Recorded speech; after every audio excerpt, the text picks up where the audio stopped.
Fatimiyah atau dalam bahasa Arabnya dikenali sebagai Al-Fatimiyun adalah salah satu daripada dinasti yang bermazhabkan Syiah yang telah wujud dalam sejarah awal Islam. Namun begitu, mazhab Syiah ini adalah bersifat sederhana dan tidak terlalu ekstrim. Dinasti ini didirikan di Tunisia pada tahun 909 Masihi sebagai saingan kepada penguasa dunia Muslim yang pada waktu itu berpusat di Baghdad, iaitu Bani Abbasiyah. Dengan berakhirnya kekuasaan Daulah Abbasiyah, semua daerah yang selama ini telah dikuasai telah melepaskan diri daripada pemerintahan dan mulai membentuk daulah-daulah kecil yang autonomi. Di bahagian timur telah muncul dinasti Tahiriyah, Sa'ariyah, Samaniyah, Ghassaniyah, Buwaihiyah dan Bani Saljuk. Manakala di sebelah barat pula telah muncul dinasti Idrisiyah, Aghlabiyah, Tuluniyah, Fatimiyah, Ikhdisiyah dan Hamdaniyah. Dinasti Fatimiyah ini didirikan oleh Sa'id bin Husain dan merupakan pengasas mazhab pada ketika itu. Dinasti ini telah berakhir pada tahun 1171 Masihi dan merupakan sebuah gerakan keagamaan yang berpusat di Afrika Utara. Kemudian, ianya berpindah ke Mesir. Dinasti ini dinisbahkan kepada Fatimah Az-Zahra, iaitu puteri kepada baginda Nabi SAW dan isteri kepada Ali bin Abi Talib. Sejarah dinasti Fatimiyah ini beraliran Syiah Ismailiyah yang dimulakan oleh Sa'id bin Husain Al-Salamiyah atau lebih dikenali sebagai Ubaidillah Al-Mahdi. Ubaidillah Al-Mahdi berpindah dari Syria ke Afrika Utara kerana propaganda Syiah di daerah ini telah mendapat sambutan yang baik dalam kalangan masyarakat di situ. Pada mulanya, Syiah Ismailiyah ini tidak menampakkan gerakannya secara jelas. Namun, setelah Abdullah bin Maimun menjadi pemimpin pada ketika itu, beliau mentransformasikan gerakan tersebut sebagai sebuah gerakan keagamaan. Tujuannya hanyalah satu, iaitu untuk menegakkan kekuasaan Fatimiyah. Abdullah bin Maimun telah secara rahsia menghantar misi dakwah ke seluruh penjuru wilayah Muslim untuk menyebarkan ajaran Syiah Ismailiyah. Kegiatan inilah telah menyebabkan latar belakang terbentuk dan tertegaknya dinasti Fatimiyah. Ubaidillah Al-Mahdi merupakan khalifah pertama dalam Daulah Fatimiyah dan beliau memerintah selama lebih kurang 25 tahun dari tahun 904 Masihi hingga 934 Masihi.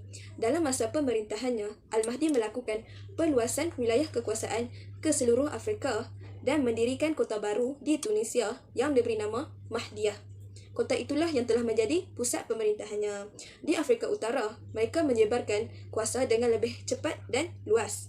Pada tahun 908 Masihi, mereka dapat menguasai dinasti Rustamiyah dan Tohat serta menyerang Bani Idris di Maghribi.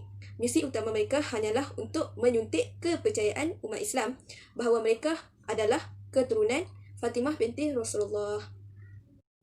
Antara pemimpin yang pernah menjadi pemerintah dinasti Fatimiyah adalah Al-Mahdi, Al-Mansur, Al-Aziz, Al-Zahir, Al-Musta'li, Al-Hafiz, Al-Faiz, Al-Qaim, Al-Mu'is, Al-Hakim, Al-Mutashhir, Al-Amir, Al-Zafir dan Al-Adid. Assalamualaikum warahmatullahi wabarakatuh. Seterusnya saya akan menceritakan bagaimana permulaan, perkembangan dan juga kemajuan kerajaan Fatimiyah. Pada masa kerajaan Fatimiyah ini merintah, urusan agama dan juga negara ini tak dapat dipisahkan. Urusan agama ini menjadi pokok utama dalam sebuah negara. Malahan pemerintah kerajaan Fatimiyah ini amat menitik beratkan dan juga amat memperhatikan masalah agama dalam masyarakat meskipun terdiri daripada pelbagai bangsa dan juga suku kaum. Antaranya terdiri daripada orang-orang Yahudi, Nasrani, Turki dan juga Sudan. Selain itu, kerajaan Fatimiyah juga mempunyai sikap toleransi terhadap agama lain. Walaupun memberi perhatian berat terhadap perkembangan agama, majoriti Khalifah Fatimiyah ini bersikap sederhana dan juga terbuka terhadap agama selain daripada Islam. Perhatian turut diberikan kepada orang yang bukan Islam, seperti kaum Kristian Koptik Armenia merasakan sikap rakyat beragama Islam ini termasuk para pegawai kerajaan begitu ramah terhadap mereka. Ramai orang Kristian seperti Al-Barmaki yang akan menjadi pegawai dalam jabatan pemerintah. Akan tetapi, sikap toleransi yang ditunjukkan oleh Khalifah kerajaan Fatimiyah ini terhadap orang Kristian menimbulkan salah anggap pada setengah pihak. Sikap terbuka ini menyebabkan ada pihak yang mengambil kesempatan untuk mengembangkan pengaruh mereka, terutamanya orang Kristian. Salah seorang tokoh agama pada zaman itu, Al-Mu'is, yang dikenal dengan kewarakan dan ketakwaannya, dikatakan mati sebagai orang Kristian dan dikuburkan di gereja Abu Siffin. Hal ini kerana dia mempunyai hubungan yang amat rapat dengan orang-orang Kristian sehingga sanggup menggadaikan prinsip Islam dan akhirnya murtad. Namun pihak yang menyatakan hal ini adalah fitnah dan sengaja dicetuskan oleh mereka kerana ada orang yang tidak menyenanginya. Okey, kalau dalam bidang pentadbiran dan juga pemerintahan pula tak banyak pun berubah. Sistem pentadbiran kerajaan ni masih mengikut kerajaan Abbasiyah, masih mempraktikan apa yang dahulu kerajaan Bani Abbasiyah lakukan. Seperti khalifah yang menjawat tugas sebagai ketua umum negara, sama ada dalam urusan keduniaan ataupun dalam urusan kerohanian. Okey, untuk kemajuan pentadbiran dan juga pemerintahan Fatimiyah, walaupun kerajaan Fatimiyah ini masih meneruskan apa yang kerajaan Abbasiyah ini lakukan, tapi ada sesetengah perkara yang mereka usahakan sendiri untuk mencapai kemajuan dengan lebih baik. Sebagai contoh, mereka ini melantik para menteri untuk jabatan-jabatan tertentu. Kerajaan Fatimiyah ini membahagikan kementerian dalam kerajaan menjadi 2 kelompok, iaitu kelompok yang pertama, kelompok tentera yang terdiri daripada 3 jabatan, dan yang kelompok kedua terdiri daripada orang awam. Seperti yang kita sedia maklum bahawa pengasas kerajaan Fatimiyah ini merupakan penganut yang mengikut mazhab Syiah. Dan ketika Khalifah Al-Mu'izz ini berhasil menguasai Mesir, berkembangnya 4 mazhab, iaitu mazhab Maliki, Hambali, Hanafi dan juga Syafi'i. Sedangkan Al-Mu'izz sendiri menganut mazhab Syiah. Dalam mengenai hal ini, Al-Mu'izz ini telah melantik hakim daripada kalangan Sunni dan juga Syiah. Akan tetapi, jawatan-jawatan penting diserahkan kepada ulama Syiah, sedangkan orang Sunni ini hanya menjadi pegawai rendah dan juga kurang penting serta tak mempunyai kuasa untuk membuat keputusan. Dan pada tahun 973 Masihi, semua jawatan dalam bidang politik, agama dan juga ketenteraan dipegang oleh orang Syiah. Hal ini menyebabkan ada orang Sunni yang beralih menjadi Syiah kerana ingin kenaikan pangkat. Di sisi lain, Al-Mu'izz ini membina toleransi beragama dan juga penganut agama lain seperti Kristian lain dengan lebih baik, dan ada antara mereka yang dilantik menjadi pegawai dalam istana khalifah. Dinasti Fatimiyah semakin meluas dan berkembang sampai ke Palestin. Propaganda Syiah Ismailiyah ini semakin tersebar luas melalui sebuah gerakan ejen rasial sehingga ia berkembang ke negara-negara Nusantara, termasuk Malaysia dan juga Thailand. Kerajaan Fatimiyah ini juga telah mengambil perhatian besar terhadap perkembangan ilmu dan juga pengetahuan. Contohnya, mereka telah membina Masjid Al-Azhar yang akhirnya menjadi Universiti Al-Azhar. Dengan adanya pusat pengajian tinggi tersebut, dijalankan kegiatan-kegiatan pengembangan ilmu pengetahuan yang menjadi salah satu perguruan Islam tertua yang dibanggakan oleh ulama Sunni. Pada zaman Khalifah Al-Hakim, beliau mendirikan Darul Hikmah, sebuah perguruan Islam yang sejajar dengan institusi pendidikan di Cordoba dan Baghdad. Antara para ilmuwan yang muncul pada waktu itu adalah Muhammad Al-Tamimi, iaitu pakar fizik dan perubatan, Al-Khindi, pakar sejarah dan falsafah, Al-Nu'man, pakar perundangan, dan ramai lagi.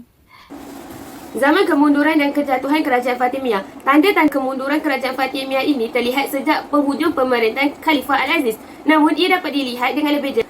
Keadaan ini berterusan hingga berakhirnya kerajaan Fatimiyah masa pemerintahan Khalifah Al-Wadid. Antara faktornya ialah kelemahan kekuasaan pemerintah. Setengah para khalifah tidak lagi bersemangat seperti pejuang yang terdahulu. Kehidupan para khalifah yang bermewah-mewahan juga merupakan penyebab utama hilangnya semangat untuk melakukan perluasan kemajuan dalam negara. Keadaan ini dapat dilihat oleh para gubernur sebagai suatu kesempatan untuk bangkit dan memutuskan hubungan dengan kerajaan pusat. Seterusnya dapat membentuk sebuah kerajaan. Selain itu, para khalifah tidak mempunyai kecekapan dalam pemerintahan sehingga roda pemerintahan tidak berjalan secara elektif. Ketidakberkesanan ini disebabkan ada khalifah yang masih muda dan tiada pengalaman.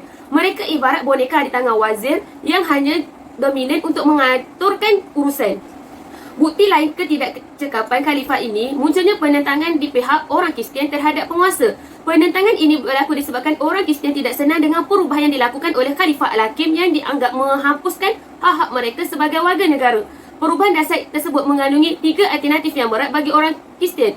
Ia seolah-olah memaksa mereka memeluk Islam. Jika tidak, mereka akan dipaksa meninggalkan tanah air atau digantung kalung salib. Setelah Al-Hakim meninggal dunia, beliau digantikan oleh puteranya yang bernama Abu Hashim Ali sebagai khalifah yang ke-7. Gelarannya ialah Al-Zahir. Namun, ketika penabalan Al-Zahir ini, beliau dalam urusan pemerintahan dilakukan oleh ibu saudaranya iaitu Siti Al-Mulk. Selepas ibu saudaranya meninggal dunia, Al-Zahir menjadi raja boneka di tangan para wazir. Mereka memutuskan segala urusan dengan menggunakan mohor khalifah. Jadi, segala risiko ditanggung oleh khalifah. Sedangkan khalifah tidak tahu dan tidak dimaklumkan oleh para wazir. Penabalan khalifah dalam usia muda ini berlanjutan hingga akhir pemerintahan Daulah Fatimiyah. Khalifah yang ke-13 juga yang bernama Al-Faiz ditabarkan sewaktu beliau remaja dan meninggal dunia sebelum beliau dewasa. Sementara itu, khalifah terakhir yang bernama Al-Adid juga ditabarkan ketika berusia 9 tahun. Seterusnya, berlakunya peristiwa alam, berlakunya wabak penyakit dan kemarau yang panjang sehingga menyebabkan sungai ini menjadi kering dan menyebabkan berlakunya perang saudara. Faktor yang menyebabkan berlakunya peralihan kuasa kerajaan Fatimiyah daripada Syiah kepada Ahli Sunnah wal Jamaah ini berlaku disebabkan pada ketika itu kemelut perebutan kuasa masih lagi tidak berakhir. Tidak lama selepas Syawar menjadi pemimpin di kerajaan Fatimiyah, beliau merasakan tergugat dengan kedudukan syirkuh kerana ketika itu Syirkuh semakin berpengaruh di istananya. Lalu Syawar menganggap Syirkuh ini sebagai saingannya. Okey, untuk menguatkan pasukan Syawar telah meminta bantuan daripada pasukan Kristian. Okey, dengan menawarkan janji seperti mana yang telah Syawar lakukan pada Nur ad-Din. Apabila Syawar telah meminta bantuan daripada Kristian, maka tawaran ini diterima oleh Raja Al-Merik selaku panglima perang pasukan Kristian, kerana pada pendapatnya ini merupakan satu kesempatan untuk pasukannya menakluk kerajaan Mesir. Okey, pertempuran pun meletus yang berlaku di Pelusium. Tetapi ditakdirkan pasukan Syirkuh dapat mengalahkan pasukan Kristian. Lalu Syawar sendiri dapat ditangkap. Disebabkan Syawar ini merupakan seorang pembelot dan dia berkonspirasi dengan Kristian bagi menentang kerajaan Fatimiyah, maka dia dihukum bunuh. Okey.